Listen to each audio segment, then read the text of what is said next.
Hello, welcome back to another breaking news update. My name is Jimmy Boyd, and you were watching Boyd News. I want to thank you so much for tuning in today. I've got some news coming out regarding the IDF down in Gaza. We've got a little bit of an update for you. We're going to be talking about the IDF spokesperson, Daniel Hagari. Some big news coming out today, and I've got a little bit of a curveball to throw at you. So he was in an interview on Channel 13 News, and while he's being interviewed, he told the interviewer that Hamas cannot be destroyed.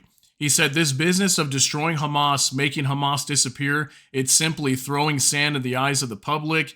He also said Hamas is an idea, Hamas is a party, it's rooted in the hearts of the people. Anyone who thinks we can eliminate Hamas is wrong. So he's coming out and saying completely different rhetoric than what we're hearing from Benjamin Netanyahu, the prime minister. Benjamin Netanyahu has been hell-bent on destroying Hamas for a very long time now, for going on 7 or 8 months now. And, that's been his stance from the very beginning, was we will continue this war in the Gaza Strip until Hamas is completely dismantled and destroyed. We've heard some reports as well that the IDF had combed through about 50% of Hamas's forces down in Rafah right now, the southernmost city of the Gaza Strip. So lots of somewhat good signs showing that the war is getting close to ending. But now we're hearing from Daniel Hagari, the IDF spokesperson, that Hamas can't be destroyed. So it's just lots of mixed messages going around here with the Israeli government. And this is very strange what we're starting to see here. And it's really hard to tell which way the Israeli government is going to go and which way, they're going to go with this war in Gaza. And then also, are they going to go after Hezbollah? I don't know if these are just messages being thrown around to kind of confuse the situation. So that way their enemies like Hezbollah and also Hamas don't really know what they're going to do. But definitely we're seeing a lot of strange things happening here. We even had Benny Gantz step down. He was part of the Israeli war cabinet, and also he was a top general in the IDF at one point as well. So he stepped down. That's when Netanyahu dissolved the war cabinet. So lots and lots of craziness happening and showing major tension within the government of Israel and the issues that they're currently having with this war. So it's really not going well for them. I've got some information we're going to go over regarding this story. So I've pulled this up for you here on the Times of Israel. It says, IDF spokesman says Hamas can't be destroyed, drawing retort from Prime Minister. That's war's goal. Hagari calls Hamas an idea rooted in the hearts of the people, also says it will stay in Gaza until... Oh, sorry about the pop-up. It will stay in Gaza unless alternative is found. PM reiterates war aims amid divisions with defense brass. So yeah, sorry about the pop-up. This website always does that. Every now and then it refreshes and it throws that pop-up again. So my apologies. IDF spokesperson Rear Admiral Daniel Hagari on Wednesday cast Israel's war aim of eradicating the Hamas terror group as unattainable, appearing to underscore tensions between Prime Minister Benjamin Netanyahu and top defense officials over his handling of the war in Gaza. This business of destroying Hamas, making Hamas disappear, is simply throwing sand in the eyes of the public, Hagari told Channel 13 News in an interview. Hamas is an idea, Hamas is a party. It's rooted in the hearts of the people. Anyone who thinks we can eliminate Hamas is wrong, he continued. Hagari also warned that if the government doesn't find an alternative, Hamas will remain in the Gaza Strip.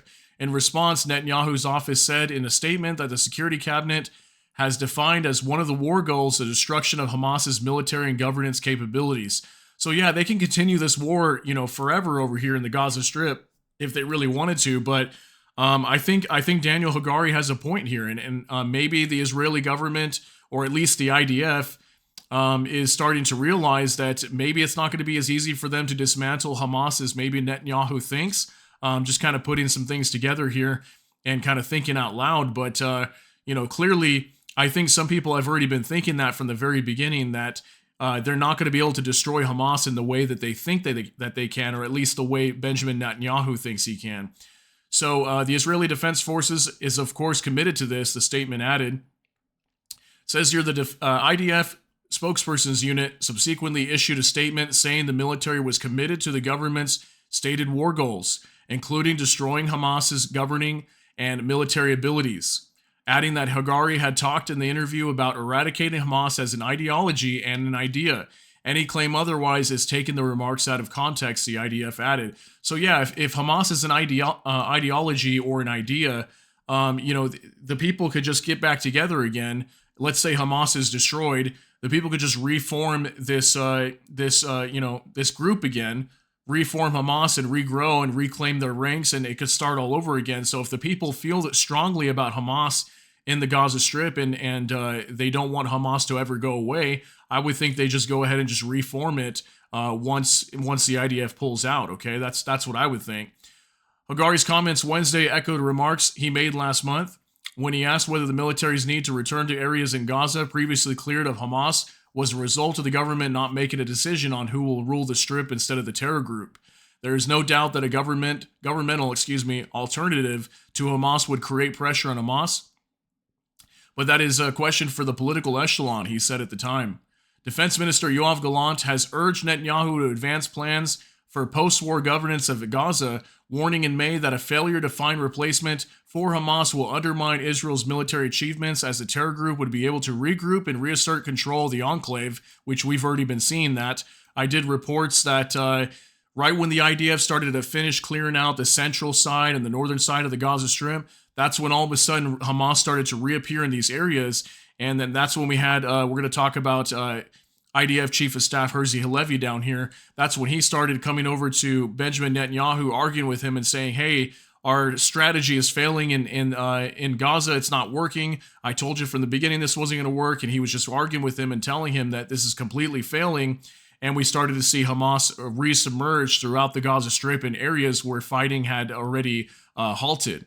So additionally, Gallant called on Netanyahu to rule out the idea of Israeli military and civil rule in Gaza after the end of the war triggered by Hamas's October 7th onslaught, as some far-right members of Netanyahu's coalition advocate.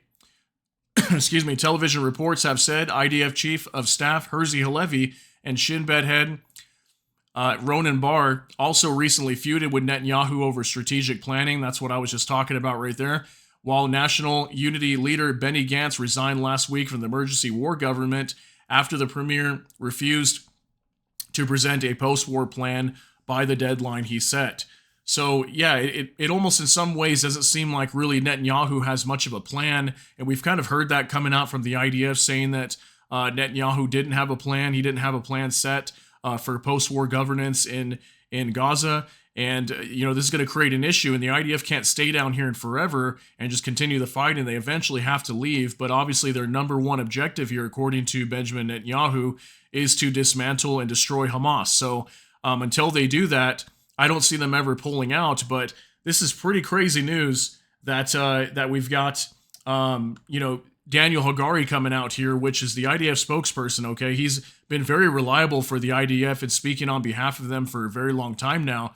And I've never heard him speak this way, so I wonder why we're starting to see a shift here. There's definitely some sort of growing divide and tensions and a rift that's being formed within the Israeli government and the IDF, and they definitely don't all see eye to eye from what we're seeing here. And I've been reporting on this for a while now. So this is definitely going to make it more difficult for Benjamin Netanyahu to achieve his war goals. And then also in just the next few weeks here, in the next 5 weeks from what I've been reporting, we could be seeing the IDF going after Hezbollah next. So I don't know. I don't know if this is like a head fake here to kind of pull away from the Gaza Strip a lot sooner. Maybe the IDF realizes they got to start going to war with Hezbollah now. Maybe not in 5 weeks like I was reporting. And if you're wondering why I'm mentioning that, go check out my video that I put out earlier this morning regarding Amos Hochstein. Okay, he was visiting Lebanon and in Beirut, speaking to their parliament and their government and warning them that the U.S. would step in and help Israel in this fight against Hezbollah, okay, in southern Lebanon. So yeah, I don't know. Let me know what you think down below. This is definitely some strange news, but like I said, it was going to be a little bit of a curveball to throw at you, and let me know what you think down below. I'm curious to know what you're all thinking about this. Let me know what your thoughts and concerns are down in the comment section. That's going to be it for this update. If you got something out of this, please smash that like button. Also, if you enjoy my content, please consider subscribing down below. Hit the notification bell. That way YouTube can notify you. With that, I hope y'all have a great day. Everybody take care and God bless, and we'll see you in the next one.